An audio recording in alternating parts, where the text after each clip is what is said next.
South India shopping mall, the wedding మంత్ర, సరికొత్త wedding collection, south India shopping mall.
India's biggest horror fantasy అనమాట. ఆ cinema పేరే the రాజా సాబ్. ఎందుకంటున్నారంటే అదిగో sets చూసారు కదా ఎంత గ్రాండియర్గా ఉందో. ఆల్మోస్ట్ ఇంత పెద్ద సెట్ ఏ సినిమాకి వేయలేదంట. ఇండియాలో హారర్ ఫిల్మ్స్లో ఏ సెట్స్కి వేయలేదంట. ఐ మీన్ ఏ ఫిల్మ్కి వేయలేదంట. లైక్ బాలీవుడ్లో చాలా సినిమాలు చూసాం మనం, పెద్ద పెద్ద స్టార్స్ లైక్ అమితాబ్ బచ్చన్ గారు యాక్ట్ చేసిన ఇలాంటి సినిమాలు కూడా చూసాం. వాటికి కూడా ఇంత పెద్ద సెట్ అయితే వేయలేదన్నమాట. అందుకనే India's biggest horror fantasy film అని అంటున్నారు. సో అండ్ మీరు దీని ఇంపాక్ట్ ఎలా ఉండబోతుంది, ఈ సినిమా ఇంపాక్ట్ అనేది తెలుసుకోవాలనుకుంటే ముందు ఇక్కడికి వెళ్ళాలన్నమాట. దాని గురించి చూద్దాం. చూస్తున్నారు కదా, సో నార్మల్లీ ఇవన్నీ కూడా భయపెడుతున్నాయి సెట్స్ అంతా కూడా, బట్ ఇప్పుడు మాత్రం బాగా భయపెట్టబోతుంది అనమాట. చూడండి ఒకసారి, అటు చూడండి. ఇది మొత్తం ఒక ఐ మీన్ మనం చేతబడి చేసే ప్లేసులకు వచ్చినట్టు ఫీలింగ్ అవుతుంది. నిజంగా చేతబడులు ఉన్నాయేమో అనే భయం కూడా మొదలవుతుంది ఇలాంటి ప్రదేశాలు చూస్తుంటే. చాలా రియలిస్టిక్గా చేశారు. అండ్ మీరు చూస్తున్నారు కదా అక్కడ, అదిగోండి ఆపోజిట్లో కూర్చున్న మహిళలు కూడా మనకి మాంత్రికురాల్లా కనిపిస్తున్నారు నార్మల్ దాని ఇంపాక్ట్ వల్ల. అండ్ చూడండి అక్కడ మొత్తం ఒక గుడ్లు కూడా పెట్టారు, రియల్ గుడ్లు. అక్కడ నిమ్మకాయలు, కుంకుమ కలిపిన రైస్ అది అనమాట. అది నార్మల్గా రక్తం కలిపిన రైస్ లాగా మనకి సినిమాల్లో చూపిస్తూ ఉంటారు. చూశారు కదా, నార్మల్లీ ఇక్కడ హీట్ అయితే చాలా దారుణంగా ఉంది. మేబీ మీరు ఆన్ స్క్రీన్ కాబట్టి మీరు దీన్ని అబ్జర్వ్ చేయలేరు, నేను కాబట్టి ఎక్స్పీరియన్స్ చేస్తున్నాను. ఇదిగోండి ఇక్కడ చూడండి, ఒక పొట్టేలు తలకాయ అనమాట. బట్ రియల్ కాదు, ఇది విఎఫ్ఎక్స్. బికాజ్ యానిమల్ని మనం హెరాస్ చేయకూడదు కాబట్టి, యానిమల్స్ని మనం బాధ పెట్టకూడదు కాబట్టి అక్కడ అన్ని మొత్తం సెట్సే ఉన్నాయి. అండ్ ఇంకా మనం చూద్దాం, వెళ్ళరండి ఒకసారి. యా ఇదిగో దిస్ వన్ చూడండి, ఒక రియల్ చేతులు ఎముకలు పుర్రెల్లాగా డిజైన్ చేశారు. ఇది ఇందాక మనం అక్కడ చూసిన పొట్టేలు కొమ్ము అనమాట, విరిగిపోయింది. ఇక్కడ ఉంది, మేబీ సినిమాలో అది భాగమేమో. సో ఇది కూడా చూడండి, తెలియకుండానే నేను ఒక రియల్ చేతబడులు చేసే ఒక డార్క్ ప్లేస్ని మనం ఎక్స్పీరియన్స్ చేసినట్టుంది. ఏదో వార్తల్లో వస్తుంది కదా, లీక్ అయిందని, అలా ఉందన్నమాట. చాలా బాగుంది సెట్స్ అయితే. సో మొత్తం ఒకసారి ఒక రౌండ్ వేయండి. మొత్తం పైన అంతా మీకు చిన్నప్పుడు అన్వేషిత అని ఒక సీరియల్ ఉంటుంది, అందులో రాక్షసి ఇదే ఫేస్తో ఉంటుంది అనమాట. మీరు బాగా అబ్జర్వ్ చేస్తే ఆ సెట్స్ మొత్తం అదే ఉంది. చిన్నప్పుడు నేను చాలా భయపడేవాడిని, 90s కిడ్ని కాబట్టి. అండ్ పదండి ఇంకా నెక్స్ట్ ఈ హీట్ని అయితే మీరు ఎక్స్పీరియన్స్ చేస్తారు. ఇప్పుడు గ్రాండ్ ఇయర్ని ఇక్కడ నుంచి చూడాలి కాబట్టి ఆ గ్రాండ్ ఇయర్ని అయితే నేను ఇప్పుడు మీకు చూపించబోతున్నాను. కమాన్, బై ద వే ఒకసారి ఈయనకి నమస్కారం పెట్టుకుందాం. మంచో చెడో పక్కన పెడితే కోపం వస్తుంది ఈయనకి. యా, మేబీ సంజయ్ దత్ గారు ఆత్మరూపంలో ఉన్న విజువల్ అయి ఉండొచ్చు ఇది. సో నెక్స్ట్ మీకు ఒక రొమాంటిక్ ప్లేస్ చూపించబోతున్నాను. బట్ ఆ రొమాన్స్ మనుషులతో చేసినప్పుడు బాగానే ఉంటుంది, అంటే ఒక హీరోయిన్తో చేసినప్పుడు బాగానే ఉంటుంది. కాకపోతే అదే దెయ్యం మనిషితో చేస్తే ఎలా ఉంటుంది అది కూడా ఇక్కడ మనం చూడబోతున్నాం అనమాట. సో బేసికల్లీ ఇక్కడే మనం ప్రభాస్ గారి డైలాగ్ ఒకటి విన్నాం కదా, రాత్రి తెలియకుండా మీద పడి కొంచెం కొరికేసినట్టున్నాను, ఏమనుకోకండి కరి చేసినట్టున్నాను అంటారు కదా, ఇదే ప్లేస్ అనమాట. బట్ తర్వాత థింగ్ ఏంటంటే మేబీ దెయ్యం రొమాన్స్ ఇక్కడ కనిపించబోతుంది. సంజయ్ దత్ గారు మనుషులను రొమాన్స్ చేస్తే ఎలా ఉంటుందో ఇక్కడ చూడబోతారు అనమాట. అంటే ఇది చూడండి ఒకసారి. వాహ్, ఇది ఒక పెద్ద లాకర్ అనమాట. మనకి సంజయ్ దత్ గారు చాలా ఓపెన్గా ఒక స్టేట్మెంట్ ఇచ్చారు, వద్దు లోపల చూడొద్దు, ఆయనకి కోపం వస్తుంది. సంజయ్ దత్ గారు ఏమన్నారంటే, ఈ భవనం మొత్తం నా కాలేయం మీన్స్ నా శరీరం లాంటిది, ఇందులో ఉన్న ఆస్తి అంతా నాకు ప్రాణం అని చెప్పి, నా ఆస్తి ఇదంతా అని చెప్పి, ఆయన చనిపోయినా నేనే అనుభవించాలి ఈ ఆస్తిని అని అన్నారు. సో మనం ఎక్కువ విట్నెస్ చేయకూడదు. ఆయన చాలా పకడ్బందీగా డిజైన్ చేసుకున్నారు ఆ లాకర్ని. లోపల ఏమున్నాయో మనకు తెలియదు, ఓపెన్ చేస్తే మాత్రం ఆయన కోపం వస్తుంది, మళ్ళీ మన మీద కూడా పగబట్టే ఛాన్స్ ఉంది. అండ్ పెయింటింగ్స్ మీరు ఎక్కడ చూసినా ఈ పెయింటింగ్స్ అయితే చాలా గొప్పగా ఉన్నాయి. అంటే ఇంకో చూడండి, నల్లపిల్లి, మనకి నల్లపిల్లి అంటేనే నార్మల్గా భయం. ఆ నల్లపిల్లి పైన ఏదో ఉంది సంథింగ్, ఒక గుండెలోంచి రక్తం పడుతున్నట్టు సంథింగ్ ఏదో ఉంది. ఇవన్నీ మనకి మేబీ డార్క్నెస్ గురించి, కొంచెం ఈ డార్క్ సైకాలజీ గురించి, లేదంటే కొంచెం ఇలాంటి దెయ్యాల సబ్జెక్టులు తెలుసుకున్న వాళ్ళకి బాగా తెలుస్తాయేమో. చూడండి, ఇది కూడా భయంకరమైన పెయింటింగ్స్ అయితే మొత్తం భవనం మొత్తం ఉన్నాయి. ఇది మరి సంజయ్ దత్ గారు ఇష్టపడి వేయించుకున్నారు యాజ్ పర్ ది రాజసాబ్ కథ. అంటే ఇంకా లోపలికి వెళ్దాం. యా, ఇక్కడైతే యూ విల్ విట్నెస్ సంథింగ్. ఇదిగోండి, నిజంగా ఒక పిశాచి దిగులుగా ఒంటరిగా కూర్చుంటే ఎలా ఉంటుంది అనమాట. దానికి అప్పుడే ఒక కోరికలు వస్తూ ఉంటాయి, మనుషుల్ని ఎలా నాశనం చేయాలని. ఇది ఇంకా భయంకరంగా ఉంది. అంటే మనకి సమాజంలో కూడా ఇది బాగా సెట్ అవుతుంది. ఎలా అంటే 1000 కళ్ళు మనల్ని చూస్తూనే ఉంటాయి. 1000 కళ్ళు కూడా మంచి ఉద్దేశంతో చూడవు, అందుకే రెడ్ కలర్ వేశారు. మనల్ని సమాజం మొత్తం చూస్తూనే ఉంటుంది, ఎలా వీడిని నాశనం చేద్దాం, ఎలా వీడిని నెగిటివ్గా పోర్ట్రే చేద్దాం అని చెప్పి. అది సింబాలిక్గా కనిపిస్తుంది. బట్ ఇది ఒరిజినల్గా అయితే అదొక హారర్ కైండ్ ఆఫ్ థీమ్లో వేసిన పెయింటింగ్ అనమాట. అండ్ ఇది మొత్తం లైబ్రరీ చూడండి, ఒక అద్భుతమైన లైబ్రరీ. ఇలాంటి లైబ్రరీ కనుక మన ఇళ్లలో ఉంటే మనం ప్రతి ఒక్కరూ ఒక షేక్స్పియరో ఒక బాబా సాహెబ్ అంబేద్కరో అయిపోతూ ఉంటాం. చాలా అద్భుతంగా ఉంది కదా. అండ్ మోర్ ఓవర్ అక్కడ ఒక మెట్లు కనిపిస్తున్నాయి మీకు. ఆ మెట్లు గురించి మీకు ప్రత్యేకంగా చెప్పాలి. ఇది మీరు ఎప్పుడన్నా చూసినట్టు అనిపిస్తుందా? అనిపించాలి, ఎందుకంటే ఇది ప్రభాస్ గారి సినిమాలోనే మీరు అబ్జర్వ్ చేశారు. ఆ సినిమా పేరు కూడా ఇప్పుడు నేను రివీల్ చేస్తున్నాను, ఎందుకంటే మీకు ఇంకా తట్టలేదు కాబట్టి. ఆ సినిమా పేరే అనమాట. ఇంకా గుర్తురాలేదా? సో ఒక లవ్ స్టోరీ, ప్రభాస్ గారు ఒక లవ్ స్టోరీలో రీసెంట్గా యాక్ట్ చేశారు, దాని పేరే రాధేశ్యామ్. వదిలే, పైకి వెళ్తుంటే కొంచెం భయంగా ఉంది నాకు కూడా. రాధేశ్యామ్ సినిమాలో ప్రభాస్ గారు ఫస్ట్ ఒక ప్రీల్యూడ్, ఒక టీజర్ వచ్చింది కాబట్టి గ్లిమ్స్, ఆ గ్లిమ్స్లో ఫస్ట్ ప్రభాస్ గారు ఎలా దిగుతూ ఉంటారు, ఇదే ఆ సెట్ లాగా ఉందన్నమాట. మేబీ ఇదే సెట్టో లేదంటే దాని కైండ్ ఆఫ్ డిజైన్ ఇది కూడా ఉందో లేదు. అండ్ మోర్ ఓవర్ ఒకసారి సంజయ్ దత్ గారిని చూపించు. సో సంజయ్ దత్ గారిని ఇక్కడ అబ్జర్వ్ చేస్తే, ఆయన ఎప్పుడో పురాతన కాలంలో జన్మించిన వ్యక్తి. ఆయన మన వాళ్ళలో ఒకడు ప్రభాస్ గారు, యాజ్ పర్ ది రాజసాబ్ కథ. బట్ పురాతన కాలంలో కూడా ఎంత స్వాగ్, ఎంత స్టైలిష్గా ఉన్నారు సంజయ్ దత్ గారు. ఇదనమాట మన ఐ మీన్ జెన్జీ కదా ఇప్పుడు అంతా. సో జెన్జీకి అనుగుణంగా ఉండేలా డిజైన్ చేశారనమాట ఇదంతా. మోర్ ఓవర్ ఇక్కడ ఒక తాళం ఉంది. మేబీ సినిమాలో ఏదన్నా కీ రోల్ అవ్వబోతుందా, ఐ మీన్ ఈ కీ ఏమన్నా కీ రోల్ ప్లే చేయబోతుందా చూద్దాం. మేబీ సినిమా చూసిన తర్వాత మనకి అది అర్థమవుద్ది. ఇక ఇప్పుడు అస్సలైన గ్రాండ్ ఇయర్ మీకు చూపించబోతున్నాను అనమాట. యాక్చువల్లీ ఈ సెట్ డిజైన్ చేసింది రాజీవన్ నంబియార్ అని ఒక మంచి ఆర్ట్ డైరెక్టర్. ఆయన కెరియర్లోని ఇది ఒక పెద్ద సెట్స్ అని చెప్పి ఆయన కూడా చెప్తున్నారు. అండ్ మనకు ఇప్పుడు బౌన్సర్లు బ్లాక్ డ్రెస్లు వేసుకుని ఎలా ఉంటారు, ఒకప్పుడు ఇలా ఉండేవారు అనమాట. మన రాజుల కాలంలో రాజులకి సైనికులు ఈ కైండ్లో ఉండేవారు అనమాట. మేబీ ఎలా ఉంటారని లేదు కానీ కొత్తదనం చూపించారు. కల్కి సినిమాలో ఎలా చూపించారో ప్రభాస్ గారి విషయంలో కొన్ని అప్డేటెడ్, ఇది కూడా అలా కొత్తగా చూపించారనమాట. అండ్ మీరు ఇది కూడా బాగా అబ్జర్వ్ చేశారు, ఈ ఫ్యాన్స్ తిరుగుతూ ఉంటాయి కదా, మీరు ఇది కూడా చూస్తుంటారు. యాక్చువల్లీ అక్కడ రెగ్యులేటర్ ఉంది, అది తిప్పుతుంటే ఈ ఫ్యాన్స్ తిరుగుతున్నాయి అనమాట. సో ఇది మనం సినిమాలో చూసాం. సో యాక్చువల్లీ ఎక్కువ తిరిగేస్తున్నాయి. సో ఇదనమాట. అండ్ పైకి ఒకసారి వెళ్దాం, ఆ స్టెప్స్ చూసారు కదా. సో అండ్ మోర్ ఓవర్ ఇదే ప్రభాస్ ఫస్ట్ లుక్లో మనకి కనిపించారు కదా. ఫస్ట్ లుక్లో చాలా పాష్గా ఒక స్టిల్ ఇచ్చారు కదా, ఇదే అన్నమాట అది. మేబీ నేను కూడా కూర్చుంటే సంజయ్ దత్ గారికి మనవడిని అవుతానేమో చూద్దాం. ఆయన కూడా నన్ను వెంటాడి మేబీ నాకు ఏమన్నా ఆశిస్తారేమో చూద్దాం. Yeah, next. సో ఇక మనం పైకి వెళ్దాం రాజభవనంలోకి. అదిగోండి రాజాది రాజా, సంజయ్ దత్ గారి పేరు నాకు తెలీదు, బట్ రాజాది రాజా, మహారాజా, చక్రవర్తి, చనిపోయిన తర్వాత కూడా ఆస్తిని అనుభవించాలనుకుంటున్న మన సంజయ్ దత్ గారు ఇక్కడే ఉన్నారు. మరి ఆయన చిహ్నం ఏంటో తెలియదు కానీ కింద లియో సినిమాలో లాగా ఒక గ్రెద్ద ఉందన్నమాట. దీన్ని డ్యాగ్ అంటారు, కొంతమంది గ్రెద్ద అంటారు, బట్ ఇది చాలా ప్యూర్ ఐరన్, అసలు మొయ్యలేకపోతున్నాను.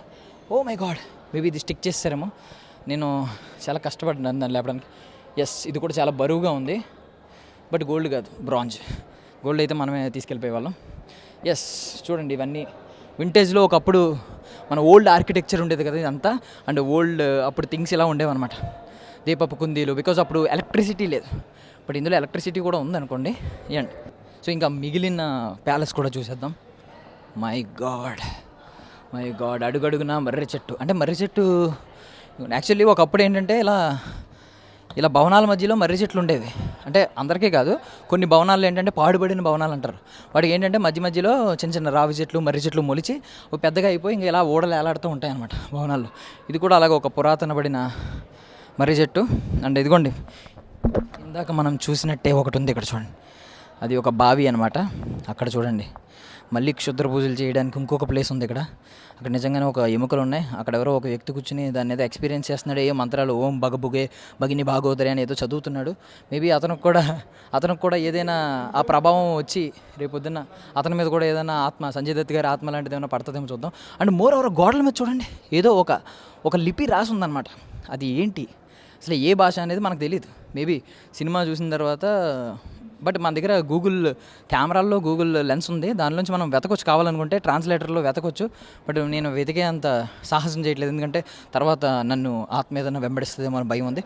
అండ్ నువ్వు చూశారు కదా, ఆ నూతిలో కొంతమంది వ్యక్తులను, ఐ మీన్ ముగ్గురు ఉన్నారు, ముగ్గురిని కలిపి కట్టేసి అందులో ముంచుతున్నారు. సో ఇది మేబీ పురాతన కాలంలో ఇలాంటి శిక్షలు ఉండేవేమో మేబీ ఆ టైంలో. అండ్ అక్కడ ఒక పంచి కట్టుకుని ఒక దేవుడిలా ఉన్నాడు. అతను మనిషా లేదంటే ఇలాంటి డార్క్ దానిలో మనకి నార్మల్గా మన డివోషనల్గా స్వామీజీలు బాబాలు ఎలా ఉంటారో, ఒక డార్క్ దానిలో కూడా అలాంటి వ్యక్తి అవ్వచ్చు, లేదంటే ఒక మనిషిని చంపేసి అక్కడ ఏమన్నా నిలబెట్టారేమో అని కూడా అనుకోవచ్చు. మొత్తం పుర్రెలతోనే డిజైన్ చేశారు. అండ్ మోర్ ఓవర్ మీకు ఫాంట్ అయితే మాత్రం మీకు ట్రాన్స్లేట్ చేసుకోవడానికి మీకు చూపించాం కదా, స్క్రీన్ షాట్ తీసుకొని ఒకసారి ట్రాన్స్లేట్ చేయండి, అందులో ఏముంది. సో మొత్తం ఇదంతా అనమాట. మనం ఇదంతా తిరిగితే మనకు ఓపిక కూడా సరిపోదు కాబట్టి, ఐ మీన్ నాకు సరిపోదు కాబట్టి, ఆల్రెడీ నేను చాలా వీక్గా ఉన్నాను.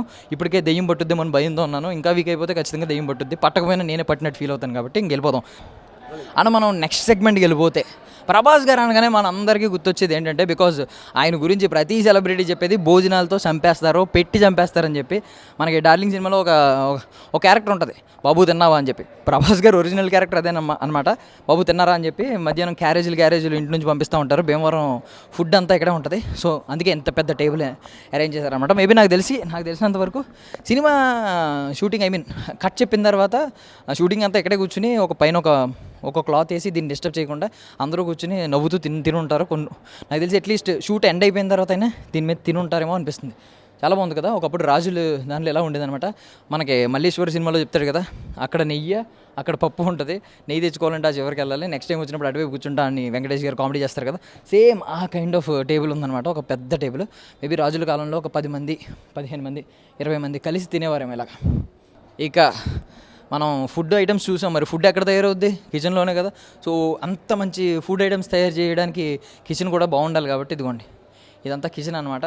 మన చిన్నప్పుడు మన అమ్మమ్మల ఇంట్లోకి వెళ్ళినప్పుడు చూస్తూ ఉంటాం. అంటే మన అమ్మలు కూడా కొంతమంది బాగానే చేసేవారు అనుకోండి, ఈ జనరేషన్లో లేదు. చూడండి అన్నీ మంచి మంచి అప్పడాలు, ఎండుమిర్చి ఇలాంటివన్నీ, ఐ మీన్ అప్పడాలు, కొన్ని ఏంటంటే పిండి వంటలు ఇలాంటివన్నీ కనిపిస్తూ ఉన్నాయి ఇక్కడ. అండ్ చూడండి ఇలాంటి ఎస్పెషల్లీ ఇలాంటి చాప, ఇలాంటి ట్రంక్ పెట్టి ఇవన్నీ మనం ఇంకోండి ఇలాంటి అర్మార్ ఒకటి. సో ఇలాంటివన్నీ మనం ఖచ్చితంగా మన అమ్మమ్మల ఇంటికి వెళ్ళినప్పుడు మాత్రం అబ్జర్వ్ చేసేవాళ్ళం. ఇప్పుడైతే లేదు. ఇంకా మధ్యలో మేబీ సెట్స్లో కూడా ఇది వస్తుందా ఏంటి, అంటే రెండు మిక్స్ చేసి చేస్తారంటే తెలియదు, కానీ ఇక్కడ మైక్రోవేవ్ ఒకటి ఉంది. మైక్రోవేవ్ ఎందుకు వచ్చిందో నాకైతే అర్థం కాలేదు. అండ్ ఒకప్పుడు స్విచ్చెస్ మీకు ఐడియా ఉంది కదా, ఇది బెల్ లాంటి స్విచ్, ఇదేమో పైకి కిందకి టక్ టక్ టక్ టక్ టక్ టక్ అంటారు కదా, అది. యా నెక్స్ట్ ఇంకా ఇవన్నీ అనమాట. లోపల ఏమున్నాయి చూద్దాం. అసలు ఖాళీయేనా అన్నీ ఖాళీయే. మరి షూట్ అయిపోయిన తర్వాత ఇవన్నీ ఏం చేస్తారనేది నాకు ఒక డౌట్ ఉంది. బట్ మధ్యలో వాడినట్టున్నారండో, నెయ్యి ఉంది ఇక్కడ, నెయ్యి ఉంది, కారం ఉంది, పంచదార ఉంది, పర్వాలేదు. కొంచెం రియలిస్టిక్గా కనిపించడానికి కొన్ని మన కిరాణా సామాన్లు కూడా ఇక్కడ అయితే ఉంచారు. ఏంటి నాకు తెలియక అడుగుతున్నాను, సంజయ్ దత్ గారు అక్కడ కూర్చుని, ప్రభాస్ గారు అక్కడ కూర్చున్నారు, మళ్ళీ ఇక్కడ కూడా ఒకటి ఉంది. అంటే ఎక్కడ ఖాళీ దొరికితే అక్కడ కూర్చుంటూ ఉంటారేంటి? ఆయన కూర్చోడానికి ఇలాంటి పెద్ద పెద్ద సింహాసనాలు వేస్తూ ఉంటారేంటి? సరేలేండి, పదండి వెళ్దాం. ఇక ఫైనల్లీ ఇంకొక ప్లేస్ చూపిస్తున్నాను. మొత్తం విజువల్స్ నేను మీకు చూపించలేను కాబట్టి మేమైతే విజువల్స్ అన్నీ మీకు ప్లే చేస్తూ ఉన్నాం. ప్రతిదీ చూడండి. బట్ దీని గురించి నేను ఎక్స్ప్లెయిన్ చేయాలి. అది ఇప్పుడైతే మనకి ఈ స్పీకర్లు, హోమ్ థియేటర్లు ఇవన్నీ ఏడ్చినాయి, కానీ ఒకప్పుడు ఇంక ఇవే ten ten ten ten ten ten ten ten ten ten అంటే నాకు పొరపాటున ప్రభాస్ గారి బదులు వెంకటేష్ గారు గుర్తొచ్చేశారు. నువ్వు నాకు నచ్చో సినిమాలో వాయిస్తారు కదా, నాకు ఆ కైండ్ గుర్తొచ్చింది. గుర్తొచ్చి ఇది జరుగుతుంది. సో పియానో కూడా ఒక డిమానిక్ స్టైల్లో చేశారు. మేబీ ఇది మనం ముట్టుకోకూడదేమో. ఇది ప్రభాస్ గారు పియానో కాదు, సంజయ్ దత్ గారి పియానో. ఆయన మేబీ ఎందుకు డిజైన్ చేసుకున్నారో నాకు అర్థం కాలేదు, కానీ భయపెడుతూనే డిజైన్ చేశారు. దీనిలోంచి ఖచ్చితంగా నాకు తెలిసినంత వరకు ఏదో ఒక మంచి మ్యూజిక్ సంజయ్ దత్ గారు ప్లే చేయడం, మనం వినడం జరుగుతుంది అనమాట. అంటే తమన్ గారు ఇస్తారు ఆ బీజిఎం, అద్భుతమైన బీజిఎం ఇవ్వబోతున్నారు, భయపెట్టే బీజిఎం. అద్భుతమైందంటే మళ్ళీ వేరేది అనుకోవచ్చు. అండ్ ఎంత నెగిటివ్, ఇంత డార్క్ సెట్స్లో కొంచెం ఒక ఏంజల్లా కనిపించింది.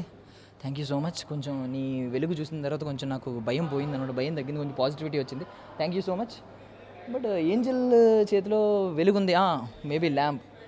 అంటే ప్రభాస్ గారికి సెట్స్లో ఈ కథ రాజాసాబ్ కథలో ప్రభాస్ గారికి సపోర్ట్ చేయడానికి కొన్ని పాజిటివ్ పవర్స్ కూడా ఉన్నాయన్నమాట. నెగిటివ్ ఆరాలే కాదు, కొన్ని పాజిటివ్ ఆరాలు కూడా, అలాంటి ఏంజల్ ఆరాలు కూడా ఉండబోతున్నాయని అర్థమవుతుంది. సో ఓవరాల్గా చూడండి, ఒక్క రౌండ్ వేయండి.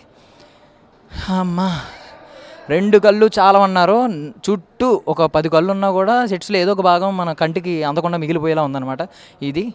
ఇది సిచ్యువేషన్. సో అందుకే అన్నారు biggest horror fantasy ever in Indian history, in Indian film history అని చెప్పి. ది రాజాసాబ్ మారుతి గారి కెరియర్లో ఖచ్చితంగా ఒక సూపర్ చిత్రంగా మిగిలిపోబోతుంది. అండ్ ప్రభాస్ గారి కామెడీ టైమింగ్ని మళ్ళీ మనం చూడబోతున్నాం. దాంతోపాటు ఒక సరికొత్త క్యారెక్టర్, ప్రభాస్ గారి ఒక డిమోనిక్ క్యారెక్టర్ మనం చూసాం కదా, ఆయన నాకు తెలిసి దాని ఏమంటారు మాంత్రికుడో సంథింగ్ ఏదో. సో ఆయనకి సంజయ్ దత్ గారికి ఒక టగ్ ఆఫ్ వార్ మనం చూడబోతున్నాం. సో అప్పుడు చూసినప్పుడు దీని గురించి ఇంకా గొప్పగా రివ్యూలు చెప్పుకుందాం. That's all for now. This is Darshan from I dream media. Thank you so much for watching.